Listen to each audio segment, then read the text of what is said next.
Hey, what's up guys? It's me, Rapi Sam, still back again. And today, I've got something super exciting. This is not your usual lens. This is collaboration between the Schneider and Samyang. The Schneider Samyang 14-24mm f2.8 for Sony E-mount. And wow, this is the beast. Can't figure me out, no. You should know by now. You should know by now that I gotta switch it up. Gotta switch it up, gotta switch it up. Gotta switch it up. Gotta switch it up, gotta switch it up. Gotta switch it up. Gotta switch it up, gotta switch it up. Gotta switch it up.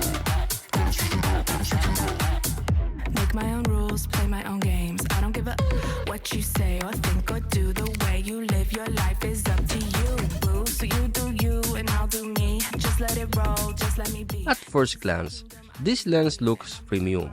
It's blend of German optics from Schneider and the Korean innovation of Samyang. It's ultra-wide, fast, and surprisingly affordable for what it offers. Gotta switch it up. Gotta switch it up. Gotta switch it up. Gotta switch it up. Gotta switch it up. Gotta switch it up. Gotta switch it up. Gotta switch it up. Gotta switch it up. I know I confuse you. You might think I'm trying to, but The build, solid, all metal, weather sealed, and the smooth zoom of focusing ring, shift keys. It feels like a pro lens and handles really well on my Sony camera. gotta switch it up. Switch it up. Gotta switch it up. Gotta switch it up. Gotta switch it up. Switch it up. Gotta switch it up. Gotta switch it up. Gotta switch it up. Switch it. Gotta switch it up. Gotta switch it up. Gotta switch it up. Gotta switch it up. Gotta switch it up. Gotta switch it up. Gotta switch it up. Gotta switch it up. Yeah. Gotta switch it up. Gotta switch it up. Gotta switch it up. Let's talk about sharpness, even in wide open of F2.8. Let's talk about sharpness. Even wide open at F2.8, the details are crisp and edge to edge. The colors, neutral but punchy. And the distortion, minimal for a lens with a wide. Perfect for interior, real estate, or even epic travel shots. Most likely to blow your mind. You think you know me? I'd like to see you try, cause you should know by now. You can't figure me out, no. You should know by now. You should know by now that I gotta switch it up. Gotta switch it up, gotta switch it up. Gotta switch it up. Gotta switch it up, gotta switch it up. Now, I know that you're thinking, can you vlog with a 14mm lens? Oh yes, you get that super cinematic wide feel and actually looks amazing for handheld shot when paired with the stabilization. Boo, so you do you and I'll do me. Just let it roll, just let me be. This is my kingdom, I am the queen, and I'm living wild and free. You should know by now. You can't figure me out, no. You should know by now. You should know by now that I gotta switch it up. Gotta switch it up, gotta switch it up. Gotta switch it up. Gotta switch it up, gotta switch it up. Gotta switch it up. Gotta switch it up, gotta switch it up. Gotta switch it up. Gotta switch it up, gotta switch it up. I know I confuse you. You might think I'm trying to, but the truth is, I'm not even thinking about you. Ooh, I know you don't get me. I do things differently, cause I'm on my own frequency. And you should know by now. Hey, I gotta switch it up.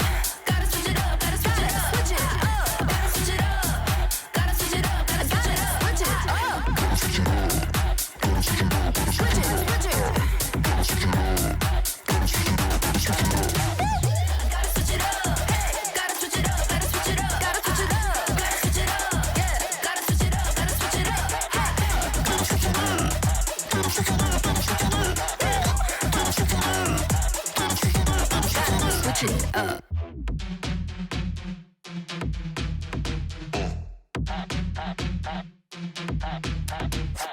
Can't put me in a box, knock me down, I get back on top. I keep on guessing, I keep messing with their heads and I won't stop. Cause I'm confident, I'm fly, most likely to blow your mind. You think you know me? I'd like to see you try. Cause you should know by now. You can't figure me out, no. You should know by now. You should know by now that I gotta switch it up. Gotta switch it up, gotta switch it up. Gotta switch it up. Gotta switch it up, gotta switch it up. Gotta switch it up. For the pros and cons, pros, it's ultra-wide 14mm with f2.8, sharp across the lens, built it like a tank, excellent value for quality. For the cons, no image stabilization, it's a bit heavy for some vloggers, fixed aperture might not be for everyone. You can't figure me out, no. You should know by now. You should know by now that I gotta switch it up.